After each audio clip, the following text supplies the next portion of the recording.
የነቃው ማህበረሰብ ነጋዴን ጨምሮ አሁን ቅድም አንተ ያነሳቸው የገዋኔን ትግል ብዙ ቦታ ላይ ተሰምቷል ወይ ደርሷል ወይ ግንጭ ላይ በቀደም ለት ነበር ተሰምቷል ወይ እና እንደዚህ አይነቶቹን ማሰባሰብ ማገናኘት ሌላ ከማውራት ወደዛ እነሱን አሰባስቦ የሚያስችል የፖለቲካ ሰዎችን ይፈልጋል። ነጋዴ የግድ ፖለቲከኛ መሆን የለበትም። እንቅስቃሴ ሲያደርግ ገንፍሎ መውጣት በቃ ልል የሚገባው ህዝብ ነው።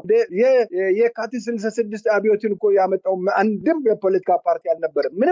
ምንም አልነበረም። በቃ በዛብን፣ በደሉ በዛ፣ ግፉ በዛ ብሎ ህዝቡ ራሱ እኔ የምለው ሀብታሙ ህዝቡ በቃ ግፉ በዛ ልል ይገባል ባይ። ስለዚህ እንደዚህ አይነቶቹን ጠራርተው እንደገና ምርጫ ተደርጓል ተብለው ውግዘት በዓለም ላይ ቢደረጉ እንኳን ምርጫ አድርጋለሁ ብለው ይቀጥላሉ። እንደዚህ አይነት ነገር ለማድረግ የሚያደርጉት የሚዳዱት ነገር አለ። ይሄንን ማስቆም የሚችለው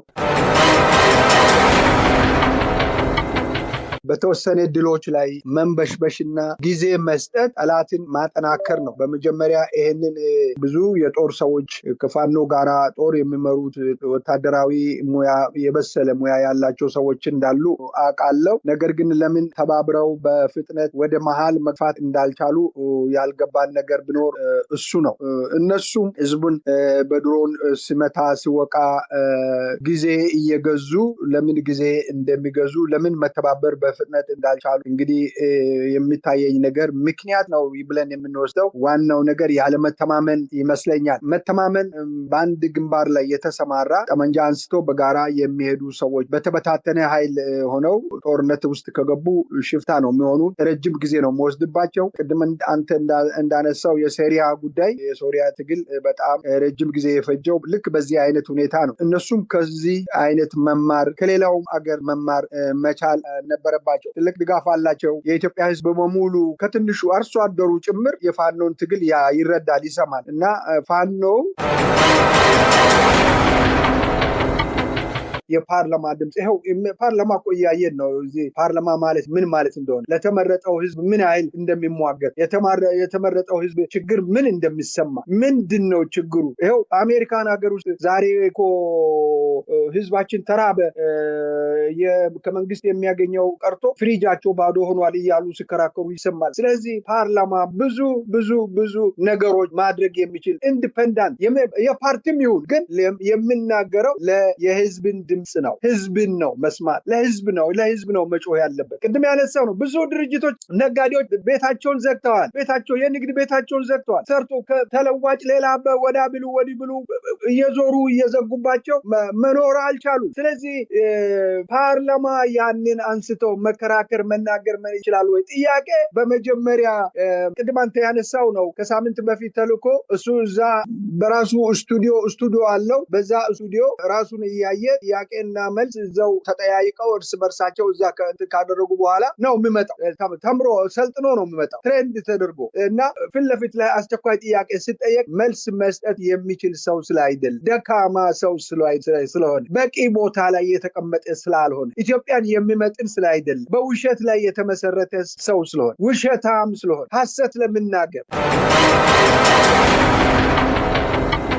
ጤና ይስጥልን የተከበራችሁ የብሬዲዮ ቤተሰቦችና አድማጮች፣ በወቅታዊ ጉዳይ እንድንወያይ እንደወትሮው የአፍሪካ ሰላምና እርቅ ኢንስቲትዩት ዋና ዳይሬክተር ከሆኑት ከዶክተር ሸዋፈራው ኩራቱ ጋር እየተወያየን እንቆያለን። የፕሮግራሙ አዘጋጅ ሀብታሙ አሰፋ ነኝ። እስከ ውይይታችን ፍጻሜ አብራችሁ እንድትቆዩ በአክብሮት እንጋብዛለን። ጤና ይስጥልን ዶክተር ሸዋፈራው ኩራቱ፣ እንደምሰነበቱ? እንኳን በድጋሚ ተገናኘን። ጤና ይስጥልኝ ሀብታሙ፣ እንዴት ሰነበት? ህብሬ ሬዲዮ ወደ ነበረ ቦታ የተመለሰ ይመስለኛል። በህብሬ ሬዲዮ ላይ ባለፈው አንድ ሳምንት የሚያህል ጊዜ የተደረገው የዩቲዩብ አታኪንግ በእውነቱ በጣም የሚያሳዝን ነው።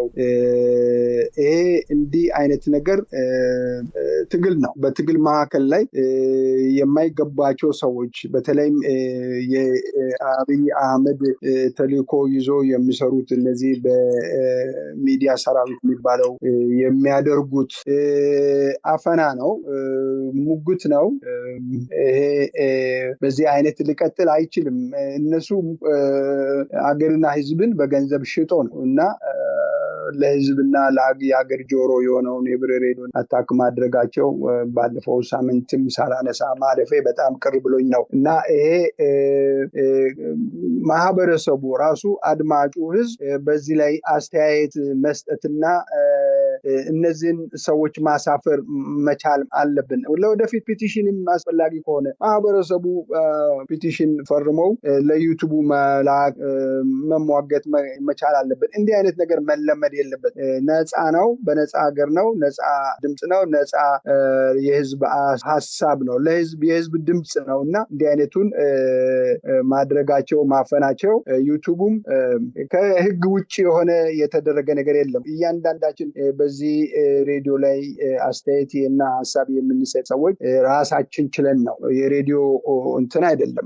ስለዚህ ማንም ሰው ከመሬት ተነስቶ ለአፈና ሪፖርት ማድረግና አታክ ማድረጉ አሳዝኖናልና ይሄንን ለማለት ፈልጋለሁ። ይሄን ካልክ በኋላ ወደ ጉዳያችን እንገባለን። አመሰግናለሁ ስለተሰጠኝ። ከልብ አመሰግናለሁ ዶክተር ሺዋፈራው ኩራቱ። እንግዲህ ያው ባለፈውም ብለናል ይሄ ሊቀጥልም ይችላል። ዞሮ ዞሮ ሌላም አዲስ ቻናል ከፍተናል። እሱንም ሰብስክራይብ በማድረግ በዚህ አስተያየት መስጫው ላይ እናደርጋለን። ያው እንቀጥላለን እስከምንችል ድረስ እና ከልብ አመሰግናለሁ ዶክተር ሺዋፈራው። እንግዲህ በተደጋጋሚ በተለይ ህዝቡ ውስጥ እየደረሱ ያሉ ችግሮች በተመለከተ ተቆጥረው የሚያልቁ አይደሉም። በየጊዜው አዳዲስ አጀንዳ፣ በየጊዜው አዳዲስ ተልዕኮ እየያዘ አገዛዙ ህዝቡን መድረሻ የማሳጣት እንቅስቃሴዎች ናቸው። አሁን በነጋዴዎች በኩል እየተደረገ ያለው ጫና፣ ዜጎች ስራ ፈጥረው በተወሰነ ደረጃ ራሳቸውን ቤተሰባቸውን ለመጥቀም የሚያደርጉትን እንቅስቃሴ ሁሉ እንደ ወንጀልና እንደ ዘራፊ የቆጠረ አገዛዝ ዜጎችን ከስራ ውጭ እያደረገ ስራ እየቀማ ያለበት ከፍተኛ በግብር ስም ከፍተኛ የማፈናቀልና ዝርፊያ እንቅስቃሴዎች አሉ። በሌላ በኩል ህዝቡ በተሳሳተ ኢኮኖሚ ፖሊሲና ጦርነት በብልጭልጭ ፕሮጀክት የሀገሪቱን ሀብት እያባከነ ያለው አገዛዝ የኑሮ ውድነቱን ተከትሎ መድረሻ አጣን የሚሉ እንቅስቃሴዎች ተጠናክረው ቀጥለዋል። ነገር ግን በተቃራኒው ደግሞ ህዝቡ ተባብሮ የመታገል ጉዳዮች የሉምና አልፎ አልፎ የሚታዩ ምልክቶች አሉ። ባለፈው ገዋኔ ላይ፣ ሰሞኑን ደግሞ ግንጭ ላይ እንደዚሁ አደባባይ ላይ ወጥተው ወጣቶች የተወሰነ ተቃውሞ ለማሰማት የሞከሩበት ሂደት አለ። እነዚህ በሌሎች ቦታዎች ይቀጥላሉ አይቀጥሉም የሚታወቅ ነገር የለምና ህዝቡ ዛሬም ከጠባቂነት ወጥቷል ወይ? ሌላ ሰው ታግሎ ሌላ ኃይል መጥቶ ነፃ ያወጣኛል ከሚል አስተሳሰብ ተላቋል ወይ? እሱ ነው ሀብታሙ፣ በጣም ጥሩ ሀሳብ ነው። ይሄንን አድማጭ በደንብ ሊያገናዝብ የሚገባ ነገር ይመስለኛል። ራሱንም ሰው መመርመር መቻል አለበት። ሁላችንም የምናወራው ሰርግ ጉዳይ አይደለም፣ የግል ጉዳይ አይደለም፣ የሀገር ጉዳይ ነው። በሀገር ጉዳይ ላይ አገራዊ አስተሳሰብ፣ አገራዊ አመለካከት፣ አገራዊ አስተያየት ልሰጥ ይገባል። ሁሉንም ይመለከታል። ይሄ ያነሳው ነገር ነጋዴ ማህበረሰብ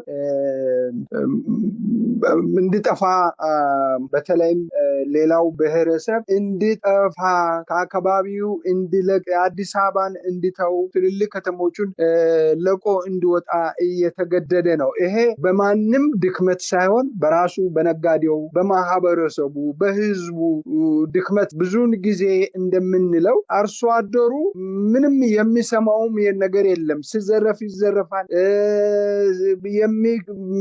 ሊል የሚገባውን እረስልኝ ስል ያርሳል። አትረስል አያርስም። ያረሰውን በእሳት ሲያቃጥሉት የሰበሰቡትን አመት የደከመውን በድሮን ሲመቱ በክብሪት ነው ወታደሩ ሲያጠፋ በብዙ ጊዜ ያየነው ነው። በተለይ በአማራ ሙሉ በአማራ ክልል ላይ ይሄ ፈጽሟል። ዛሬም እንደዚህ አይነት ነገር አለ። አርሶ አደሩ ከሆነ በእንደዚህ አይነት መከራ ላይ ያለው ነው። ኃላፊነት የሚሰማው ፊደል የቆጠረ ከተማ ውስጥ አሁን ቅድም አንተ ያነሳቸው አይነቶቹ ነጋዴ በንግድ ስራ ላይ ያለው ህዝብ ነው። እንግዲህ ኢትዮጵያ በአሁኑ ሰዓት ላይ ያላት የህዝብ ቁጥር በግምት እየተነገረ ያለ ነው። በትክክል ተቆጥሮ የህዝብ ቁጥሩ እንኳን በትክክል ተቆጥሮ ይበልጣል ከዛም ያንሳል ብሎ ለማለት የሚያስችል ስታቲስቲክስ የለንም እና ምንድነው ያደረጉት?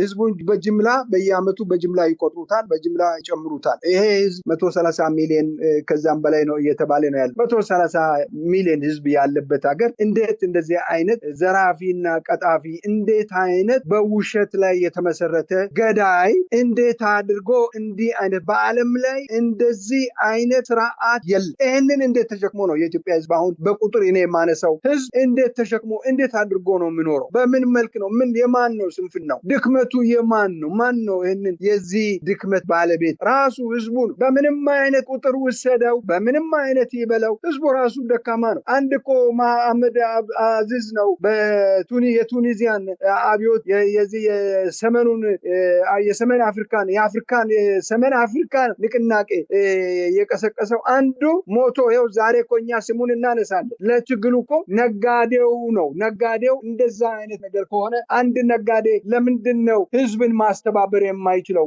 ራሱ ይሙት ማለት አይደለም። ሰው ራሱን ይወዳል ማለት እንደዛ ማለት አይደለም። አንድ ጎበዝ ነጋዴ እኮ ብዙ መስራት ይችላል። አንድ ነጋዴ እኮ በአሁኑ ሰዓት ላይ በተለይ አዲስ አበባ ላይ ያለው ነጋዴ ለመተባበርም አመች ሁኔታ አለ። ተሰባስበው ያለባቸው ቦታዎች አሉ። በሙሉ መርካቶ የነጋዴ ሰፈር ነው። ፒያሳን አፍርሷል። የነጋዴ ሰፈር የለም። ካዛንቺስ የለም። ነገር ግን ያሉት መነጋገር መሰባሰብና እምቢ ማለት ይችላሉ። እምቢ ለዚህ ስርዓት በዚህ አይነት አንገዛም፣ ግብርም አንከፍልም። እኛ ህዝብ ነን፣ ሀገራችን ነው። ከሀገራችን ወዴት ነው የምንሄደው? ወዴት እንድንሄድ ነው የሚደረገው ብሎ ማመጽ እኮ ይችላል። አመጽን መምራት ይችላል። ምንም አይነት የፖለቲካ ድርጅት መጠበቅ የለባቸው። ስለዚህ ህዝቡ ነው ተመችቶኛል፣ ይሄ ይሻለኛል ብሎ ቀንበሩን ተሸክሞ የቀንበሩ ባለቤት የሆነው ህዝቡ ነው። እንዲህ አይነት ቀንበር እንዴት ይሸከማል የሰው? እንዲህ አይነት ግፍ እንዴት ይችላል? ግፍ እየተሰራ ወንድም እየሞተ ልጆቻቸውን የገበሬ ልጆች እኮ በጉልበት እየወሰዱ እየገደሉ የገበሬ ልጆችን ወደፊት እኮ አራሽ እንዳይኖር እያደረጉ ነው ያሉት። ይሄንን መቃወም ያለበት የነቃው ነጋዴ፣ አስተማሪ ከዶክተሮቹ ጎን በመቆም እነዚህ ሌሎቹ ናቸውና ይሄ ነው መሆን ያለበት ያስባሉ። ያው ቀደም ሲል አንስተውታል እንግዲህ የጤና ባለሙያዎች ንቅናቄ ያው እንደ አንድ ትልቅ መርታ የሚወሰድ ከረጅም ዘመን በኋላ በተለይ ሰራተኛው የጤና ባለሙያው ለመጀመሪያ ጊዜ በተደራጀ መንገድ የተቃውሞ እንቅስቃሴ ባደረገበት ወቅት እንግዲህ ወር ድረስ ዘልቆ እስኪሄድ የተቃውሞ እንቅስቃሴው ሌሎች ያው እየተንጠባጠበ ወደኋላ የቀረበት አብዛኛው ደግሞ ያው ያልተቀላቀለበት ምክንያት ደግሞ ሌላውም ኃይል መተባበር አለመቻሉ ነው። መምህሩ ሌላውን ሰራተኛ መተባበር አለመቻሉ ነው። የደሞዝ ጭማሪ ተባለ። ጭማሪውና በአገሪቱ ያለው ተጨባጭ ኢኮኖሚ ቀውስ አብሮ የሚጣጣም አይደለም። ባለፈው ዓመት የኢኮኖሚ ማሻሻያ ተደረገ ከመባሉ በፊት የነበረው የብር የመግዛት አቅምና አሁን ተጨምሮም ያንን እንኳን ማምጣት ያልቻለበት ሂደት ነው ያለውና በተለይ አዲስ አበባ ብቻ የተቃውሞ ማዕከል ነው ወይ? አሁን ገዋኔ ላይ የታየውን እንቅስቃሴ ተከትሎ ከማዕከል ጭምር ባለስልጣናት ሄደው የሌሎች መጠቀሚያ አትሁኑ የሚል እኛ እንደውም ጄንዚ ገዋኔ ብለን እንቅስቃሴው ትንሽ ውሃ የለም ደሞዝ የለም የሚል አይነት እንቅስቃሴ ነው። ኢትዮጵያ ውስጥ ያለው ሌሎች አካባቢ ያሉ ተቃውሞችም እንቅስቃሴዎችም የህዝብ አጀንዳዎችም ከዚህ በላይ ነው። እንግዲህ መኖር አልቻለም ከሚለው ህዝብ ጀምሮ በልቶ ማደር ቅንጦት የሆነበት ሂደት አለና ህዝቡ ራሱን እንዴት ያደራጅ? እንግዲህ ተቃዋሚ የሚባሉት ሲቪክ ማህበራት የሚባሉት በተለያየ መንገድ እንግዲህ በተለያዩ ቦታዎች ላይ ተቃውሞ እንቅስቃሴዎች እነዚህን ማዕከል አድርጎ ነው እነዚህ ወይ የሚጠሯቸው እንቅስቃሴዎች ይኖራሉ። ነገር ግን እንደ ሌሎች ሀገሮች ወጣቱ ራሱን በራሱ እንዴት አደራጅቶ ወደ ተቀናጀ የተቃውሞ እንቅስቃሴ ሊለውጥ ይችላል? ጥሩ ነው። አሁን ኢትዮጵያ የሚባል ሀገር የት ላይ እንዳለች ሰዎች መለየት በጣም የሚከብድበት ሁኔታ ላይ ያለው ይመስለኛል። ለኔ ኢትዮጵያን ከፋፍለው በታትነዋታል። የሰሜኑን ደቡቡ አይሰማም፣ የደቡቡን የምስራቁ አይሰማም። ማዕከላዊ ብሎ በዚህ ሁሉ በታትነው ስላደረጋቸው ህዝቡ በተበታተነ ሁኔታ ላይ ነው የሚሰማው። የማንን ይስማ ወዴት ይስማ የሚለው ላይ ነው ያለ። ይሄንን ህዝብ ማስተባበር የሚችለው ችግር ነው የሚያስተባብረው። ችግር ያስተባብራል፣ የግድ እንዲገናኙ ያደርጋል። ከአዲስ አበባ ጋራ ለመገናኘት ለሁሉም ግዴታ አለ። ሁሉም በግዴታ የሚገናኙበት የንግድ ትስስር አለ፣ ማህበራዊ ጉዳዮች ትስስሮች አለ፣ ፖለቲካዊ ጉዳዮችም ያስተሳስረዋል። ስለዚህ ከአዲስ አበባ ጋራ የመገናኘት አዲስ አበባ የሁሉም መሰብሰቢያ የሁሉም መኖሪያ ስለሆነ እያንዳንዱ እነሱ የበተኑትን ወደ ማገናኘት የሚያስችል አቅም አለው፣ መንገድ አለው። ስለዚህ የአዲስ አበባ ህዝብ ደግሞ የሁሉ ራስ እንግዲህ ራስ እንቅስቃሴ ሲያደርግ ወደ ታች ያፈሳል፣ ያወርዳል፣ ወደ ተበተነው ወደ በተኑት ወደ አቅጣጫ ባጥላ ወደ አጠፉ ሰዎች ይሄዳል እና ይሄ ስራ መሰራት ያለበት የአገር ጉዳይ በተወሰነ ግለሰብ ቡድን ላይ አይደለም። ቅድም እንዳነሳው የመምህራን ጉዳይ አለ፣ የጤና ባለሙያዎች ጉዳይ አለ። የነሱ እንቅስቃሴ ሊሳተፉ አልቻሉም። እንግዲህ ምንድነው ጤና ባለሙያዎች በአገር ደረጃ ነው፣ በሁሉ አገር ላይ ነው፣ ከጫፍ እስከ ጫፍ ነው የተንቀሳቀሱ። እነሱን መከተል አልቻሉም። ይሄ ነው ህዝቡን እንትን የምናደርገው። ይሄ ነው መምህራኑ ዛሬ ደሞዝ ተጨመረለት ወይ? ጤና ባለሙያዎቹ ሊያገኙ የሚገባውን አግኝተዋል ወይ? ተሟልቷል ወይ? የውሻ ጆሮ ቆርጠ ለውሻ ስጠው ስጋ ብሎ ይበላል። እንደዛ እኮ ነው የሆነው። መልሶ ይወስዱበታል። ስለዚህ እሱ ነው ወይ ዋናው ነገር? የደሞዝ ጭማሪ ነው ወይ? ለሰው ልጅ የደሞዝ ጭማሪ ነው እንዴ የሚያስፈልገው? ነፃነቱ እኮ ነው፣ ሰላሙ እኮ ነው። ለሰው ልጅ አብሮ መኖር መውጣት መግባት ሲችል ነው። መውጣት መግባት በታጣበት ሀገር ላይ ደሞዝ ተጨመረ፣ ደሞዝ ተከመረ፣ ምን ዋጋ አለ? ይሄ አንደኛ የስብዕና የሚባል ነገር የለም። ሰው ለገንዘብ ተገዛ ማለት ነው። ስብዕናውን ትቷል። ስለዚህ ከዚህ በላይ ከሚሉት በላይ ቢያደርጉ ለአንድ አሮጊት እኮ የቤት እመቤት እኮ ቀበሌ ስብሰባ ጠርቶ 4,000 እና 5,000 ብር ይሰጣቸዋል። ስለዚህ ያንን ገንዘብ የሚያገኙ እናቶች ምን አይነት ድምፅ ነው? ምንድን ነው የሚያደርጉት? ስለዚህ እኔ የሚታየኝ ምንድን ነው የነቃው ማህበረሰብ ነጋዴን ጨምሮ አሁን ቅድም አንተ ያነሳቸው የገዋኔን ትግል ብዙ ቦታ ላይ ተሰምቷል ወይ? ደርሷል ወይ? ግንጭ ላይ በቀደም ዕለት ነበረ ተሰምቷል ወይ? እና እንደዚህ አይነቶቹን ማሰባሰብ ማገናኘት ሌላ ከማውራት ወደዛ እነሱን አሰባስቦ የሚያስችል የፖለቲካ ሰዎችን ይፈልጋል። ነጋዴ የግድ ፖለቲከኛ መሆን የለበትም። እንቅስቃሴ ሲያደርግ ገንፍሎ መውጣት በቃ ልል የሚገባው ህዝብ ነው። የካቲት 66 አብዮትን እኮ ያመጣው አንድም የፖለቲካ ፓርቲ አልነበረም። ምንም አልነበረም። በቃ በዛብን፣ በደሉ በዛ፣ ግፉ በዛ ብሎ ህዝቡ ራሱ እኔ የምለው ሀብታሙ ህዝቡ በቃ ግፉ በዛ ልል ይገባል ባይ። ከልብ አመሰግናለሁ ዶክተር ሸዋፈራው። ሌላው እንግዲህ ያው ዘንድሮ ምርጫ ይደረጋል ተብሏል። አብይ አህመድ ያው እንደከዚህ ቀደሙ እንግዲህ ብቻውን ሮጦ ለማሸነፍ የሚችልበትን በየትኛውም ቀውስ፣ በየትኛውም ጦርነት፣ በየትኛውም ችግር ውስጥ ህዝቡን እያመሰ እሱ በምርጫ ስም ስልጣኑን ለማስቀጠል የሚያደርጋቸው እንቅስቃሴዎች አሉ። ያው ምርጫው የተበላ ዕቁብ ነው። እንግዲህ ምርጫ ቦርድ የሚባለው የእሱ ጉዳይ አስፈጻሚ ነው። በአገሪቱ ይሄ ነው የሚባል የተቃውሞ እንቅስቃሴ የለም። በአጠቃላይ የአንድ ሰውና በሱ ዙሪያ ያለ የአንድ ዘረኛ ቡድን አጀንዳ የሚያስፈጽም ኃይል ነው አገሪቱ ላይ ያለው እና ይሄ ኃይል ምርጫ አደርጋለሁ የሚል እንቅስቃሴዎች አለ። በሌላ በኩል ሰሞኑን እንደከዚህ ቀደሙ እንግዲህ የፓርላማ አባላት ጥያቄ ጠየቁ ተብሎ ለአብይ አህመድ አብይ የሚፈልጋቸው ጥያቄዎች ለካድሬ ይበትናል። ያው ተመልሶ ደግሞ ይሰጠዋል። ተዘጋጅቶ መጥቶ ፓርላማ በመጪው ማክሰኞ እንግዲህ የሚለፈልፍበት መድረክ አለና አጠቃላይ በዚህ ቀውስ ውስጥ ምርጫ እናደርጋለን ተብሎ ለሱ የሚፈልገውን ነገር እንዲያደርግ ምርጫውን እንዲያካሄድ ወይም የትኛውም አካባቢ እንግዲህ ጦርነት አለ። አማራ ህዝብ ላይ የከፈተው ጦርነት አለ። ኦሮሚያ ክልል ግጭቶች አሉ፣ ጦርነት አለ። በሌሎች አካባቢዎችም በሰሜን በኩል ተጨማሪ ውጥረት ውስጥ ለመግባት እያደረገ ያለው እንቅስቃሴ አለ። እነዚህ ሁሉ ባለበት ሂደት ውስጥ ደግሞ ምርጫ አድርገን ተመርጠናል ለማለት እየተዘጋጁ ያሉበት ሂደት አለና ይሄንን እንዴት ህዝቡ በእኛ ስም መልሰ ስልጣን ላይ ልትቀመጥ የምትችልበት እድል የለም የሚለውን ተግባራዊ ማድረግ የሚችልባቸው ሁኔታዎች አሉ ወይ? አዎ ሀብታሙ አሉ። ምንድነው አንደኛ ኢትዮጵያ ውስጥ በአሁኑ ሁኔታ ላይ ምርጫ ለማስመረጥና ለመምረጥ የሚያስችል ሁኔታ የለም። አሁንም ያሉት ቢሆኑ የአብይ እንስሶች ናቸው። ምን አብይ በፈለገው ሰዓት ላይ ያስራል፣ በፈለገው ሰዓት ላይ እጃቸውን አውጡ አጨብጭቡልኝ ይላል፣ ያጨበጭቡለታል።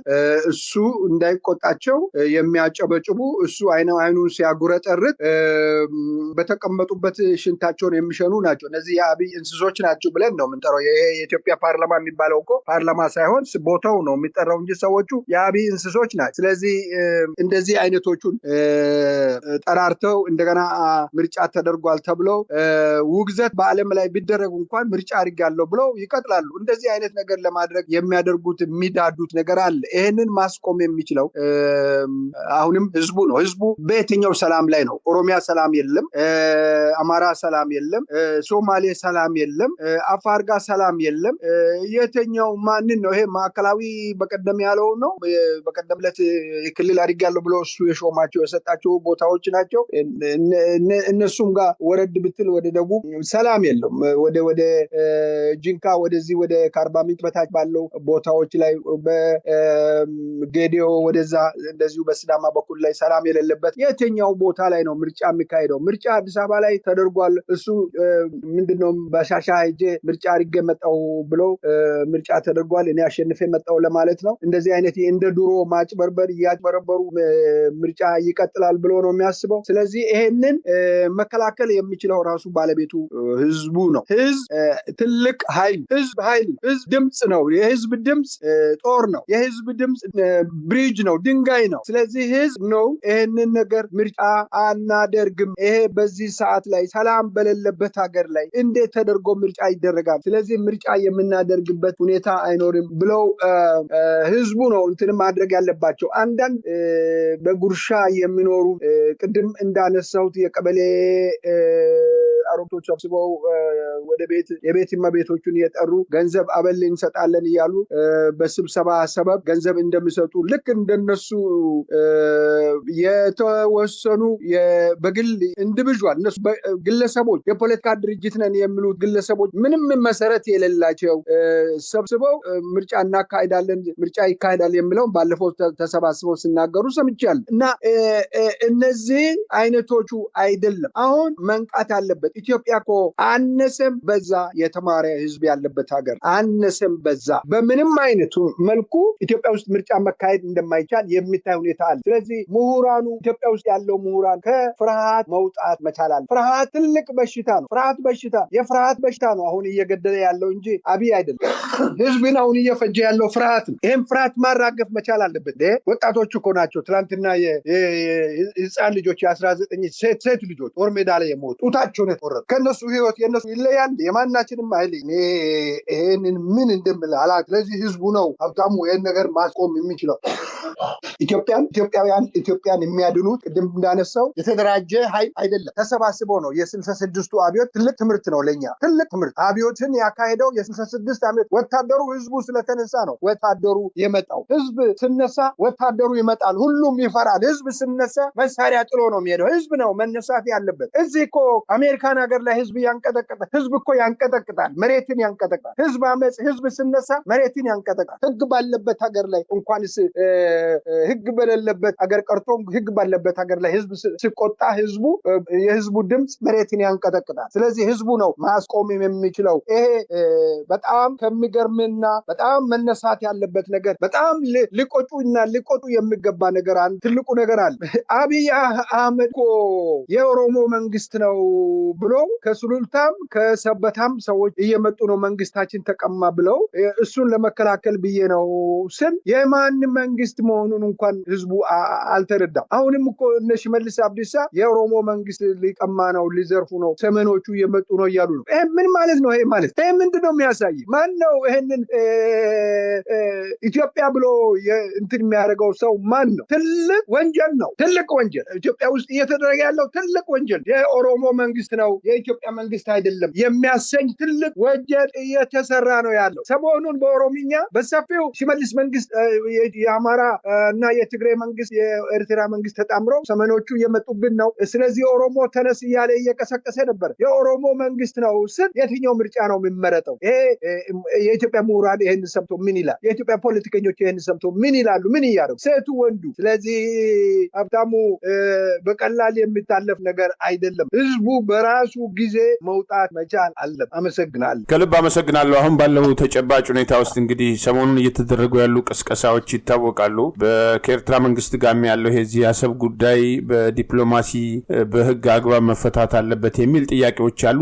ይሄ አልተፈለገም። ያው ጦርነት እናነሳለን በሚል ህዝቡን ወደ አንድ አጀንዳ ለመሰብሰብ እንችላለን ብለው የገፍተውበት ይመስለኛል። ከዛ ውጭ እንግዲህ የሚነሱ ብዙ ጉዳዮች አሉ። በአደባባይ እየተደረጉ ያሉ የጦርነት ቅስቀሳዎች ምናልባት ሁለቱም ሀገሮች እንዲህ አይነት ነገር ውስጥ ተጎትተው የሚገቡ ከሆነ የሌሎች ሀገራት የጦርነት አውድማ ሀገራቸውን ለማድረግ ካልሆነ በስተቀር ውጤት አያመጣም። ዞሮ ከጦርነት በኋላም ባድመ ላይ ታይቷል። ወደ መነጋገር ወደ መደራደር ከተገባ ከዛ በፊት በህግና በዲፕሎማሲ ጉዳዩ ማለቅ አለበት የሚሉ ጥያቄዎችን አብይና ጓደኞቹ መስማት አልፈለጉም። አሁንም በዛው መንገድ እየተሄደ ያለበት ሂደት አለ። በመጪው ማክሰኞ እንግዲህ ፓርላማ ቀርቦ ያው እሱ ጽፎ ለካድሬዎቹ የበተነውን ጥያቄ መልሶ እየተጠየቀ ደግሞ ፓርላማ ውስጥ ብቻውን እንደተለመደው ለመለፍለፍ እቅድ አውጥቶ እቅድ ተይዟል። ይሄንን የሚጠቅሱ መረጃዎች ወጥተዋል። እንግዲህ በዚህ ጊዜ ከአብይ የሚጠበቅ የተለየ ጉዳይ አለ ወይ? ምክንያቱም አገሪቱ በዚህ አይነት አጣብቅኝ ውስጥ ባለችበት አሁንም እነሱ ስለመናፈሻ አሁንም ስለተለያየ ብልጭልጭ ፕሮጀክቶች አዳንቆ የሚናገሩበት ያንን ሰፊ ሽፋን የሚሰጥበት ስለሆነ የህዝቡና የነሱ ህይወት ተለያይቷል። እንግዲህ አረቄ ሲጠጡ የነበሩ ሰዎች አሁን ውስኪ መጣት ሲጀምሩ አረቄን ጭምር ህገወጥ ያደረጉ ሰዎች አሁንም ከፓርላማ ንግግር ከአብይ አዲስ ነገር ይጠበቃል ወይ? እኔ ከአብይ ንግግር አብይ በመጀመሪያ ቅድም ብያ የአብይ ፓርላማ የግል ፓርላማ ነው። እንስሳ መሰብሰቢያ ነው እንጂ የሰው እኔ ሰው ክብር ነው። የሰው ልጅ በእግዚአብሔር የተፈጠረ ነው። አእምሮውን አስተሳሰቡን ወደ እንስሳነት የቀየሩ ሰዎች ናቸው። አንድ ህሊና የሌለው እንስሳ ባለቤቱን ጠብቆ ሳርና ወይ መኖ አቅርቦለት ያን መኖ የሚበላ እንስሳ ነው። በሰጡት ጊዜ ይበላል፣ በከለከሉት ጊዜ ይተዋል። እንደዛ ነው የሚቆጥረው። እኔ እነዚህ የሰው ልጆች ቢሆኑ ኖሮ እኩል ተመራጮች ነን፣ እኩል ድምጽ ነው ያገኘ ነው። እኛ ነን አንተን እዛ ቦታ ላይ ያስቀመጥን። ህዝብን በድሮን የምትመታበት ምክንያት የለም። አገራችን ሰላም አጣለች። መጀመሪያ ሰላም በሌለበት ቦታ ላይ ይሄንን አረኩ ያልታወረው ላይ አይደለም እና ትላንትና ምንም እንደማያውቁ ከሰማይ እንደወረደ ሰው በየጊዜው እየጎተተ እየወሰደ መንገድ የሰራውትን መንገድ ይኸውላችሁ ያለ አዲስ አበባ አዙሮ አንጀታቸውን በልተው አምጥተው ያስጨበጭባቸዋል። ያ ሸዋሸዋ የሚያደርግ የሸዋሸዋ ፓርላማ እሱ አላለ ተናገረ አልተናገረ ለፓርላማው ራሱ ቅድም እንዳልኩት እንደ መኖ የሚቀርብለት እንስሳ አይነት ነው። ሰው ሆኖ መኖ የሆነ እኔ በየትኛውም ዓለም ላይ የፓርላማ ድምጽ ይሄው ፓርላማ እኮ እያየን ነው። እዚህ ፓርላማ ማለት ምን ማለት እንደሆነ ለተመረጠው ህዝብ ምን ያህል እንደሚሟገት የተመረጠው ህዝብ ችግር ምን እንደሚሰማ ምንድነው ችግሩ? ይሄው አሜሪካን ሀገር ውስጥ ዛሬ እኮ ህዝባችን ተራበ፣ ከመንግስት የሚያገኘው ቀርቶ ፍሪጃቸው ባዶ ሆኗል እያሉ ሲከራከሩ ይሰማል። ስለዚህ ፓርላማ ብዙ ነገሮች ማድረግ የሚችል ኢንዲፔንደንት የፓርቲም ይሁን ግን የምናገረው የህዝብን ድምጽ ነው። ህዝብን ነው መስማት፣ ለህዝብ ነው መጮህ ያለበት። ቅድም ያነሳው ነው። ብዙ ድርጅቶች ነጋዴዎች ቤታቸውን ዘግተዋል።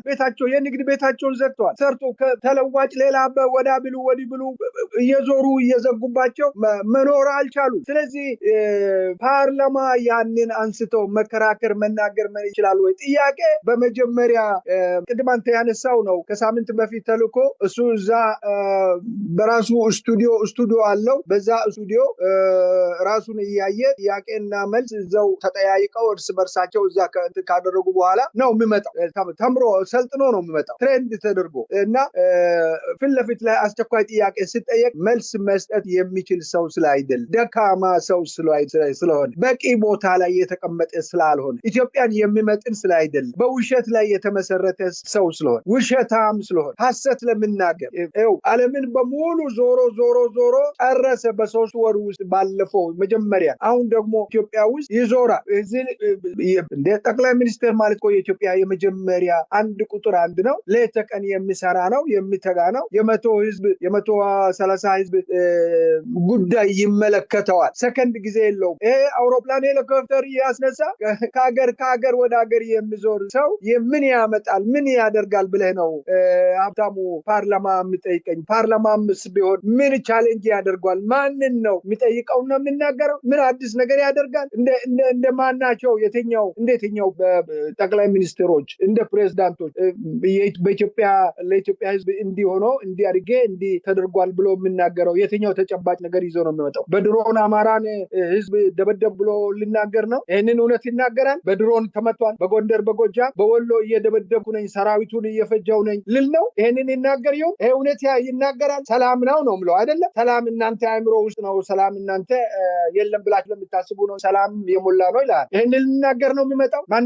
ያ ሁሉ እንስሳ ብለው እኮ ለዚህ ነው እንዲስ ብሎ ስናገር ምንድነው ምን ነበረ ማለት ያለባቸው? እነሱስ ናዝሬት ይሄዳሉ ይችላሉ፣ ደብረ ዘይት ቤት ይወጣሉ። በፍጹም ማይሆን ነገር ነው። ኦሮሚያ ሰላም ነው፣ ወለጋ ሰላም ነው። ይሄ ነው ሀብታሙ። እዚህ ላይ የሱን ጉዳይ በዚህ አይነት ላይ ብናጠቃልል ይሻላል። እሱ ቅድም እንዳልኩት ነው የተፈጥሮ ውሸታም። ከልብ አመሰግናለሁ ዶክተር ሸዋፈራው ኩራቱ። እንግዲህ ያው አንስተውታል። ብዙ ጊዜ ያው በንጉሱ ጊዜም የንጉሱ ጋራዥ ነበር የሚባለው ፓርላማው። በኋላ ላይም ፓርላማ አባላቱ ጭምር አንዳንድ ባለስልጣናት ታስረው ለምልጃ ሲንቀሳቀሱ የደርጉ መኮንኖች የተወሰኑትን ያሰሩበት ሂደት አለ። ተጠያቂ የሚያደርጓቸውና ፓርላማው እንዲበተን የሆነበት እንቅስቃሴ የሚታወቅ ነው። አሁንም በንጉሱ ጊዜ የነበረው ፓርላማ የንጉሱ ጋራዥ እንደሚባለው አሁን ደግሞ የአብይና ጓደኞቹ ጉዳይ አስፈጻሚ የሆነ ፓርላማ ነው። እንደ ፓርላማ አባል ወጥተው በህዝብ ላይ የሚደርሰውን ችግር ለመናገር የሚችሉበት የለም። ለመናገር ሲሞክሩ የነበረው የፓርላማ አባላትና አቶ ክርስቲያን ታደለ እንግዲህ ዛሬ የት እንዳሉ ይታወቃል። ሕክምና ተከልክለው በበቀል ህይወታቸው እንዲያልፍ እስር ቤት ውስጥ ከፍተኛ ስራ እየተሰራ ነው። ይሄው ስጋት እንዳለባቸው በቅርቡ ፍርድ ቤት ቀርበው ተናግረዋል። በህይወት ላታገኙ ትችላላችሁ ማለት ለዳኞች ጭምር ያሳሰቡበታል። እና አቶ ዮሐንስ በኋላው ሌሎችም አብረው የታሰሩ ሰዎች እየደረሰባቸው ያለው የሰብአዊ መብት ጥቃት በፍተሻ ስም የማዋረድ ተግባር ሁሉ ሊቆም ያልቻለበት የበቀል እርምጃ እየተወሰደ ያለበት ሂደት አለና በአንድ በኩል በተለይ የተቃውሞ ኃይል ያለመተባበር ጉዳዮች ናቸው። እንግዲህ ከታጣቂዎች ጀምሮ ሶሪያ ውስጥ እንግዲህ የነበረውን አምባገነን አገዛዝ እንታገላለን የሚሉ በተለያየ ቡድን ተደራጅተው የትጥቅ ትግል እንቅስቃሴ ሲያደርጉ የነበሩ 13 ዓመታት አለመተባበራቸውን ተከትሎ በመጨረሻ ወደ ልቦናቸው ተመልሰው ያለውን ሁኔታ ገምግመው ወደ አንድ በመጡ ማግስት ነው እንግዲህ ከ13 ዓመት የትጥቅ ትግል በኋላ 2 ወር ባልሞላ ጊዜ ውስጥ ሶሪያ ነጻ ያወጣችበትና አሳድ በሩሲያ የጦር አውሮፕላን ወደ ሩሲያ የፈረጠጠበት ሂደት የተከሰተውና ከዚህ ሂደት ውስጥ የኢትዮጵያ የትጥቅ ትግል ኃይሎችም እንግዲህ ፋኖን ጨምሮ በሌላ በኩል ኦነግ ይባላል፣ የአብይ ሸኔ ያለ፣ የባለሀብቶች ሸኔ ያለ፣ በሌላ መንገድ የሚገለጽ አለ። የተለያዩ የአፋር የትጥቅ እንቅስቃሴ የተጀመረ ነው። በሶማሌም አካባቢ እንደዚሁ አይነት ፍላጎቶች አሉና እነዚህ ጉዳዮች ወደ አንድ አምጥተው ሀገሪቱ ውስጥ የተሳካ ለውጥ ለማድረግ የሚቻልበት ሂደት እንዴት ማምጣት አልተቻለም? እንግዲህ የተቃውሞ ፓርቲዎች የተባሉት ያው የምርጫ ቦርድ ቀለብ የሚሰፈርላቸው ናቸው። ብዙዎቹም አይሰፈርላቸውም። ከመግለጫ ያለፈ ምንም ሚና እንደሌላቸው በግልጽ እየታየ ያለበት ሂደት አለና የትጥቅ ትግል እንቅስቃሴ እያደረጉ ያሉትን ወደ ትብብር ማምጣት የሚያስችል ሁኔታ ውስጥ መግባት ያልተቻለው ለምንድን ነው? እሱ ትልቁ ቁልፉ ነገር ነው። ለኢትዮጵያ መዲን ነው ይሄ ጥያቄ። ቅድም እንዳነሳሁት ሽመልስ አብዲሳ ባለፈው ሳምንት በያዝነው ሳምንት ውስጥ ነው የራሱን የዚህ የኦፒዲዮ ኮሚቴ የኦሮሚያን ሰብስበው ሰሜኖቹ ተባብረው እየመጡ ነው፣ ተዘጋጁ፣ ውትድርና ጠመንጃ ግዙ የሚል የጦርነት እንቅስቃሴ ያደርግ ነበረና ከዚህ መነሻ ነው እንግዲህ የምንጀምረው እና የሰሜኑ ጦርነት ፋኖን ጨምሮ በተወሰነ ድሎች ላይ መንበሽበሽና ጊዜ መስጠት ጠላትን ማጠናከር ነው። በመጀመሪያ ይሄንን ብዙ የጦር ሰዎች ከፋኖ ጋራ ጦር የሚመሩት ወታደራዊ ሙያ የበሰለ ሙያ ያላቸው ሰዎች እንዳሉ አውቃለሁ። ነገር ግን ለምን ተባብረው በፍጥነት ወደ መሃል መግፋት እንዳልቻሉ ያልገባን ነገር ቢኖር እሱ ነው። እነሱም ህዝቡን በድሮን ሲመታ ሲወቃ ጊዜ እየገዙ ለምን ጊዜ እንደሚገዙ ለምን መተባበር በፍጥነት እንዳልቻሉ እንግዲህ የሚታየኝ ነገር ምክንያት ነው ብለን የምንወስደው ዋናው ነገር ያለመተማመን ይመስለኛል። መተማመን በአንድ ግንባር ላይ የተሰማራ ጠመንጃ አንስቶ በጋራ የሚሄዱ ሰዎች በተበታተነ ኃይል ሆነው ጦርነት ውስጥ ከገቡ ሽፍታ ነው የሚሆኑ። ረጅም ጊዜ ነው የሚወስድባቸው። ቅድም አንተ እንዳነሳው የሶሪያ ጉዳይ የሶሪያ ትግል በጣም ረጅም ጊዜ የፈጀው ልክ በዚህ አይነት ሁኔታ ነው። እነሱም ከዚህ አይነት መማር ከሌላው አገር መማር መቻል ነበረባቸው። ትልቅ ድጋፍ አላቸው። የኢትዮጵያ ህዝብ በሙሉ ከትንሹ አርሶ አደሩ ጭምር የፋኖን ትግል ይረዳል፣ ይሰማል እና ፋኖ ከሌሎቹም ጋር አሶሴት የሚያደርጋቸው እኔ ናውር ነው ብዬ ወይም ጥፋት ነው ብዬ አልቀበልም። ከትግራይ ህዝብ ጋር አብሮ መሰለፍ፣ የትግራይ ሰራዊት ካለ አብሮ መቆም፣ በኋላ ችግራችን ግን የጋራ ተነጋግሮ ያለውን ችግር መፍታት የሚቻልበት ተጠያቂ የሚሆነውን ከህወሓትም ከባህዴንም ሌሎችንም በሰሩት ልክ ተጠያቂ የሚደረግ የሽግግር ፍትህ ጊዜ ሊመጣ ይችላል። ይሄንን ስላደረጉ ክሬዲት አለ ማለት አይደለም፣ ከተጠያቂነት ያድናል ማለት አይደለም። ስለዚህ ነገር ግን አገርን በማዳን ላይ መኖር በአገር ነው፣ መኩራት በአገር ነው፣ መሞትም በአገር። አገር የሌለ ሰው ገዝቶ ነው የሚኖረው፣ ወይ ተገዝቶ ነው ወይ ገዝቶ ነው። ስለዚህ ሁሉም ሰሜን ቅድም ያነሳው ሰሜን በኩል ላይ ያለው እንቅስቃሴ በተቻለ መጠን ካለው ከኢትዮጵያ ሁኔታ ከኢትዮጵያ ልምድ ከኢትዮጵያ ሰራዊት ልምድ ከኢትዮጵያ የትግል ልምድ በመቅሰም መሪ መምረጥ በጋራ መሪ መምረጥ ማለት ንጉስ ሆኗል ማለት አይደለም፣ ወይም ጠቅላይ ሚኒስትር ወይም የፖለቲካው አለቃ ሆኖብናል ማለት አይደለም። ትግሉን የሚመራ መሪ ያለ መምረጥ አንዱ ወደፊት እንዳይሄድ የሚጎትተው ይሄ ነው። ሁለተኛ የተቀናጀ የጋራ ጦርነት፣ የጋራ ውጊያ፣ የጋራ ትግል ይሄ ይቀራል። ይሄ ይጎትታል። ስለዚህ ከዚህ ጉተታ ለመውጣት የሚያስችል አንድነትን በፍጥነት መፍጠር፣ በአንድነት መቆም እና ሎጂስቲኩንም የሰው ኃይልንም በጋራ አንድ እዝ ውስጥ ከተው የጀመሩትን ትግል ፍጥነት መጨመር ነው። ዛሬ እነሱም በድሮን እኮ እየመታቸው ነው፣ በጀትም እየመታቸው ነው፣ በመካናይዝድ ሰራዊትም እየመታ ነው። ይሄ ከምንድን ነው? ያለ መተባበራቸው ያለ መሰባሰባቸው እየተጠቁ ነው። በሌላ ወገን እያጠቁም ቢሆን እየተጠቁ ነው። ትናንትና በወሎ ላይ የተደረገው ቀጥሎ ደግሞ ሰሞኑን በጎንደር ላይ የተደረገው ድል ቀላል አይደለም። ከዛ በላይ መሆን ይችሉ ነበር። ሸዋ ላይ ለምንድነው ሰራዊታቸውን ያላሰፈሩ? በብዛት ሸዋ ላይ ለምንድነው ውጊያን ያላፋጠኑ? ወደ ሸዋ ለምንድነው ሰራዊት የማይጨምሩት? የትግል ስልቱ አያውቁ ማለት ነው። ስለዚህ ኢጎ ስለሆነ ነው። ኢጎነትን ማስወገድ፣ መተማመንን ማምጣት፣ አብሮ ወደፊት የሚሄዱ አብሮ የሚሰሩ መሆናቸውን ማሳየት፣ ወደፊት የሀገር ጉዳይ አብሮ ተረክቦ ኃላፊነት የሚወስዱ መሆናቸውን በግልጽ ማሳየት መቻል አለባቸው። ይሄ ነው የጎደለው በታጋዮቹ እጅ ያለው ችግር ይሄ ነው። ሀብታሙ ከልብ አመሰግናለሁ ዶክተር ሸዋፈራው ኩራቱ። እንደወትሮ ሁሉ እንግዲህ ያው ተቃዋሚዎችን ወቀሳ ብቻ ሳይሆን እንደ መፍትሄስ እንግዲህ አሁን የተወሰኑ ተቃዋሚዎች ተባብረናል ተብሏል። ምርጫው እንግዲህ በተመለከተ ጥቂት ወራት ነው የቀረው። በዚህ ጊዜ ብዙ የተጋጋሉ ስራዎች መኖር ነበረባቸው። ህዝብ የማደራጀት ህዝቡን የመቀስቀስ ስራ እንዲህ አይነቱ ነገር ባለፉት 7 ዓመታት የሚታይ አልሆነም። ብዙዎቹ ተቃዋሚዎች ይህንን እያደረጉ አይደለም እና እንደው ምናልባት ከተቃዋሚዎቹስ የሚመጣ የተለየ መፍትሄ አለ ወይ? ከወቀሳ ባሻገር እንደ መፍትሄ የሚያነሷቸው ጉዳዮች አሉ ወይ? እንደ ውይይታችን ማጠቃለያ። ትክክል ነው አሉ።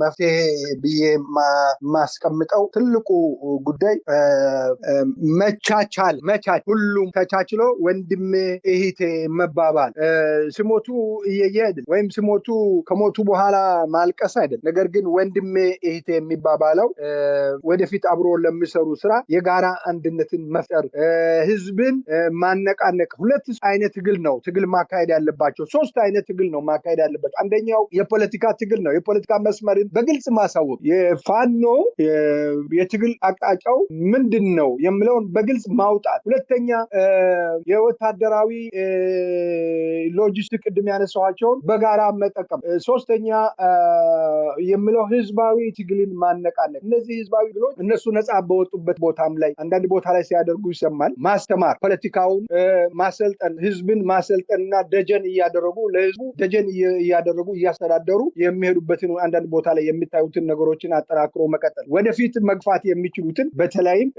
ሁሉንም ብሔረሰብ ያካተተ፣ ለሁሉም ብሔረሰብ ያካተተ ይሄ ጉዳይ ውጭ ሀገርም ከዚህ ቀደም አንስቻለሁ። በውጭም የሚኖሩት ምሁራን ማህበረሰብን እነዚህ በማህበር የተደራጁ ጉዳይ ይመለከተናል የሚሉ የኢትዮጵያ ጉዳይ ላይ የሚሰሩትን አጠቃላይ ሚዲያን የሚመለከት ይሆናል።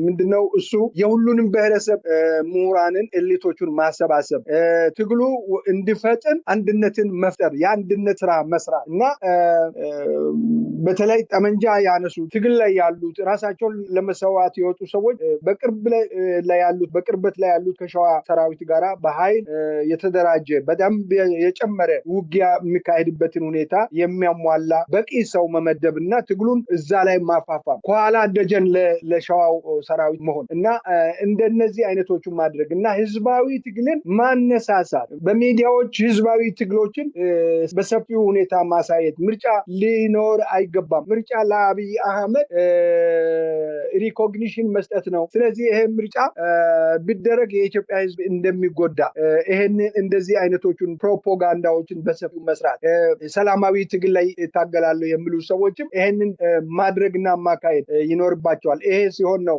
በተለይም ከራስነት ከግለኝነት መውጣት፣ ሰፋ አድርጎ ማየት፣ ሰፋ አድርጎ የሚያዩትን ሰዎችን መደገፍ፣ እነዚህ አይነቶችን ማድረግና የሀገር ጉዳይ ነው። አገር ሆድ ከሀገር ይሰፋል ይባላል። ስለዚህ ሆድን ሰፋ ማድረግ፣ አስተሳሰባችን በጣም ዋይዝ ማድረግ እና በዚህ አይነት ሁኔታ ላይ ካደረገ ትግሉ ሰላማዊ ትግል ለወታደራዊ ትግል አጋዥ ይሆናል። ድሉ የተፋጠነ ይሆናል። መዘናጋት የለባቸው። መዘናጋት የሚባል ነገር ይታያል። መዘናጋት የሚባል ነገር በደንብ ነው የሚታየው። በትንሹ መደሰት አይነት ነገር ይታያል። እሱ መተውና ባገኙ ድል በፍጥነት ወደፊት መግፋት። እነዚህ ከመስመር ላይ ያሉ ሰዎችን ይመለከታል። የጦር ታጋዮችን እና ህዝባዊ ትግል የግድ የህዝባዊ ትግል ህዝብን መቀስቀስ ያስፈልጋል። ፕሮፓጋንዳ አሁን ኦሮሚያ ላይ እየተሰራ ያለው ፕሮፓጋንዳ፣ አማራ ላይ በሐሰት እየተነገረ ያለው ንግግር ፕሮፓጋንዳ መቀልበስ የሚቻል አማራ ፋኖ ኦሮሚያ ገብቶ እየተዋጋ ነው የሚባለውን ነገሮችን ማስተባበል ያለመሆኑን ማሳየት ፍጥነት እንደዚህ መደረግ ይኖርበታል ብዬ ለማጠቃለል ፈልጋለሁ። ሀብታሙ ከልብ አመሰግናለሁ። እንደወትሮ ሁሉ ዶክተር ሸዋፈራው ኩራቱ ወደፊትም በሌሎች ወቅታዊ ጉዳዮች እንወያያለን። ለሰጡን ማብራሪያ እግዚአብሔር ይስጥልኝ። መልካም ጊዜ ሁሉ አመሰግናለሁ። ሀብታሙ አሜን። ክቡራን የህብር ሬዲዮ ቤተሰቦችና አድማጮች ስታደምጡ ለቆያችሁ ምስጋናችን ድረሳችሁ። የህብር ሬዲዮ ኦፊሻል ዩቲዩብ ቻናላችንን ሰብስክራይብ ያላደረጋችሁ ሰብስክራይብ በማድረግ በተጨማሪም የደውል ምልክቱን በመጫን የህብር ሬዲዮ ቤተሰብ እንድትቀላቀሉ በአክብሮት እንጋብዛለን። እንደወትሮ ሁሉ የህብር ሬዲዮ ቤተሰቦች ፕሮግራሞቻችንን ላይክ በማድረግ ሼር በማድረግ አስተያየቶቻችሁን በመስጠት አብሮነታችሁን ልትገልጹ በአክብሮት እንጠይቃለን። በድጋሚ እናመሰግናለን። ጤና ይስጥልን። ቸር እንቆይ።